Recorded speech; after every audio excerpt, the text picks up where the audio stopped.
Hello everyone, कैसे हैं? कैसे हैं सब? ठीक है क्लास।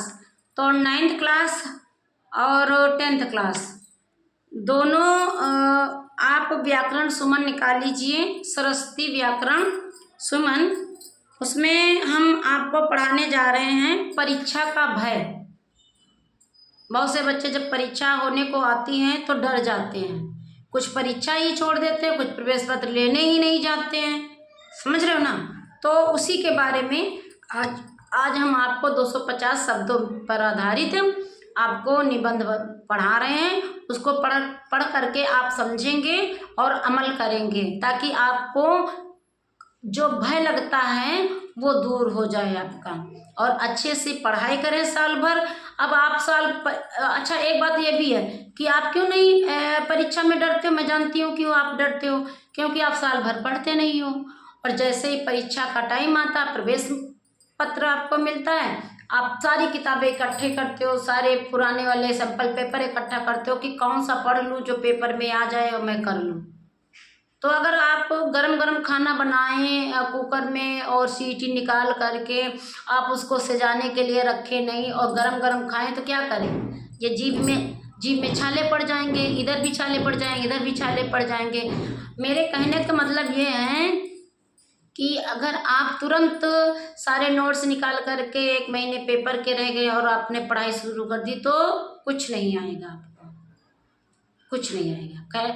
एक दिन एक खरगोश ने कछुए को चैलेंज किया, क्योंकि खरगोश जानता था कि मैं बहुत दूरी तय कर लेता हूँ, उछल उछल करके दूर दूर, तो मैं आगे जाऊंगा। तो कछुए से उसने कहा ये धीरे धीरे चलेगा, ये मुझसे क्या जीतेगा। खरगोश ने कहा चलो हम दौड़ लगाते, जो जीतेगा उसको इनाम मिलेगा। कछुए ने मंजूर कर लिया कि हाँ चलो ठीक है। कछुए ने जो है परीक्षा का भय नहीं किया। कछुए ने सोचा कि परिणाम जैसा भी होगा देखा जाएगा, क्या हर्ज है इनकी चुनौती को स्वीकार करने में। चलिए मैं आपकी चुनौती को स्वीकार करता हूँ। तो कछुआ और खरगोश में दोनों में दौड़ होने लगी। खरगोश दूर निकल गया और कछुआ पीछे रह गया। जब दूर निकल गया खरगोश, तो उसने देखा कि कछुआ काफ़ी दूर है, थोड़ा समय विश्राम कर लूँ। एक पेड़ था, पेड़ की छाह में खरगोश लेट गया। अब लेट जाने के बाद क्या हुआ कि उसको गहरी नींद आ गई। जब गहरी नींद आ गई, वो निद्रा में खूब मस्त हो गया, नींद में खूब मस्त हो गया। और कछुआ धीरे धीरे रेंगता हुआ चला गया और अपने लक्ष्य को प्राप्त कर लिया। मेरे कहने का मतलब कहानी सुनाना नहीं है बेटा, मेरे कहने का मतलब आपको सचेत करना है कि जो धीरे धीरे काम करता है तो सफलता उसके कदम चूमती है। और जल्दी जल्दी काम निपटा लेने से, जल्दी जल्दी चैप्टर पढ़ लेने से उसको समझना नहीं है, केवल फिनिश करके वो छुटकारा पा जाना। मम्मी ने पूछा आपने काम कर लिया? Yes mummy, done. लेकिन राइटिंग इतनी गंदी हुई आपकी, आपने किसको धोखा दिया? अपनी माँ को। रिजल्ट आपकी माँ का आएगा। टीचर्स ने पूछा सबने वो वर्क कंप्लीट कर लिया है CW में? यस मैम, बोल दिया यस मैम। अब यस मैम ने तो देखा नहीं, सोचा कि मैम ने कर लिया होगा बच्चे, तभी यस मैम कह रहे हैं। और डायरी में आपने फिल भी नहीं किया। घर जा कर के अब आप अपने दोस्तों को फ़ोन करके पूछ रहे हो यार मेरा छूट गया था और क्या वर्क दिया था इस पीरियड में, कौन सा सब्जेक्ट क्या पढ़ाया था, मुझे याद ही नहीं।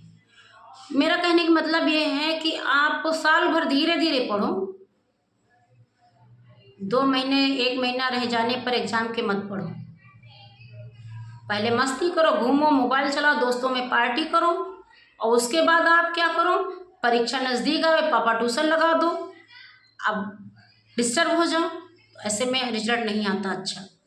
अच्छी राइटिंग बनाओ और धीरे धीरे से क्लास लो, अपने रेगुलर स्कूल जाओ, नियमित सारे कार्य करो, अनुशासन में रहकर अच्छी पढ़ाई करो, अच्छा रिस्पॉन्स आएगा। समझ रहे हो ना? तो आज हम आपको पढ़ा जाने हैं परीक्षा का भय। क्या पढ़ाने जा रहे हैं? और समझना सारे बच्चे, ठीक ना?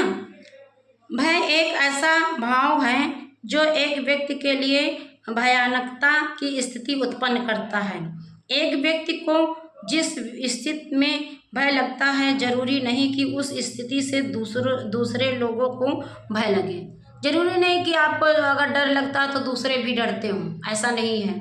ऐसा अगर हो जाए तो सृष्टि कैसे चलेगी, कैसे आदमी जीना सीखेगा। कई व्यक्तियों को पहाड़ों की ऊंचाइयों से, किसी को सागर की गहराइयों से, तो किसी को अंधेरे से डर लगता है। भय मानव मन की वह कल्पना है जिसे मनुष्य स्वयं बनाता है।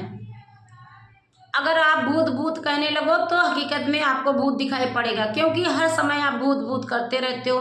तो जो मन में निगेटिव विचार चलते रहते हैं सारा टाइम, वही रात में आपको सपने में आते हैं। अगर आपने अच्छे से पढ़ाई की है और आंखें बंद किया और आपको वही चैप्टर, वही क्वेश्चन आंसर रात में आते हैं, तो बहुत अच्छी बात है, वही भी एक सपना है, ठीक ना। तो ऐसे डर क्यों। अगर आप भगवान को याद करते रहते हैं, हर समय भगवान की याद करते हैं, उनके बारे में चर्चा करते हैं, आपको भगवान दिखाई पड़ेंगे। कहने का मतलब है जैसी आप सोच रखेंगे आपको वही स्वप्न में कर्म बाई क्रम आपको दिखेगा और आप कहोगे हमें आज भूत मिला। जब मूवी देखोगे, भूती मूवी देखोगे, तो वही सीन आपको दिखाई पड़ेंगे। तो क्यों कहते हैं ना, पानी पियो छान के और पढ़ाई करो अच्छे से जान के, ठीक ना। तो अनेक लोगों को परीक्षा का भय सताता है। यह ऐसा भय होता है जिससे अच्छे को डर लगता है। जिन छात्रों ने मेहनत की होती है उनको भी, और जिन्होंने नहीं की होती है उनको भी समान रूप से डर लगता है। इनमें ऐसे छात्रों की गिनती भी होती है जो पीले चेहरों और कांपती टांगों के लिए इधर उधर घूमते नजर आते हैं। परीक्षा का भय छात्रों से उनका स्वास्थ्य, मुस्कुराहट, नींद, परीक्षा का भय छात्रों से उनका स्वास्थ्य, मुस्कुराहट, नींद, खेल कूद और ना जाने क्या छीन लेता है। उस समय हर घर में एक ही आवाज़ गूंजती है कि परीक्षा का समय है, घूम फिर कर समय मत बर्बाद करो, पढ़ लो। यह चेतावनी सुनते ही बच्चे या छात्र एक भय स्थिति की कल्पना करते हुए किताबें खोलकर बैठ जाते हैं। परीक्षा का भय छात्रों को ही नहीं, उनके माता पिता को भी आंतरिक कर देता है। बच्चे के अंक माता पिता के लिए भी प्रतिष्ठा का विषय बन जाते हैं। अगर अच्छे नंबर आते हैं तो ढोल बजा बजा करके मिठाइयाँ बांटते, मेरे बच्चे के अच्छे नंबर है, नीट की तैयारी की, क्वालिफाई कर लिया है, नेट की तैयारी की थी, क्वालिफाई कर लिया। और जिसका बच्चा नहीं निकल पाता है तो ऐसा लगता है कि उनके घर कोई नेगेटिव बात हो गई है।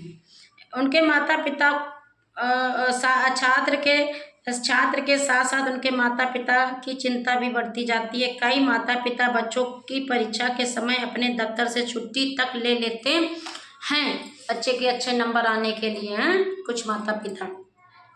परीक्षा के भय ने कई छात्रों को मौत की नींद तक सुला दिया, समझ रहे हो ना। लेकिन आप लोग ऐसा मत करना ना, कहते हैं ना ये जीवन मिला है तो इसके हंस के गुजार लो। परीक्षा के लिए अच्छी तैयारी न होने के कारण अनेक बार विद्यार्थी मौत को गले लगाकर ईश्वरीय वरदान रूपी अनमोल जीवन को खो देते हैं। वो ना बेवकूफ़ होते हैं, उनके पेरेंट्स भी बेवकूफ़ होते हैं।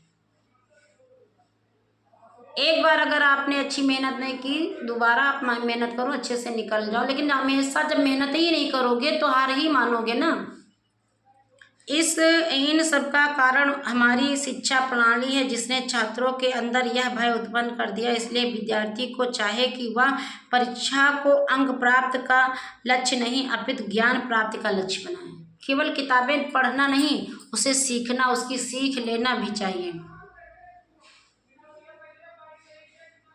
तो क्लास आपका जो परीक्षा का भय था, निबंध ऐसे जिसको आप कहते हो इंग्लिश में 250 शब्दों में, वो हमने पढ़ा दिया है। और आप चाहो तो एक बार रिवीजन कर लेना, क्योंकि अभी हमने कछुआ खरगोश की कहानी सुनाई है। स्कूल में बेटा टीचर पढ़ाते हैं, 45, 50 या 40 बच्चे होते हैं। उनमें टीचर्स इतना ध्यान नहीं दे पाता है कि आपने क्या किया क्या नहीं किया। जब बारी आती है तब book check, copy check, notebook check होती है। तो अगर घर पे आकर के आप 1-2 घंटे जितना स्कूल में आपने वर्क किया है बैठ करके आप 7 बजे बैठ जाओ, 9:30 बजे तक अपना आराम से पढ़ाई करो, लिखावट कर लो, पढ़ाई कर लो, याद कर लो, 9:30 बजे खाना खाओ, सो जाओ। Early to bed early to rise, जल्दी सोना और जल्दी उठना भी विद्यार्थी के जीवन का लक्ष्य होना चाहिए। Thank you class.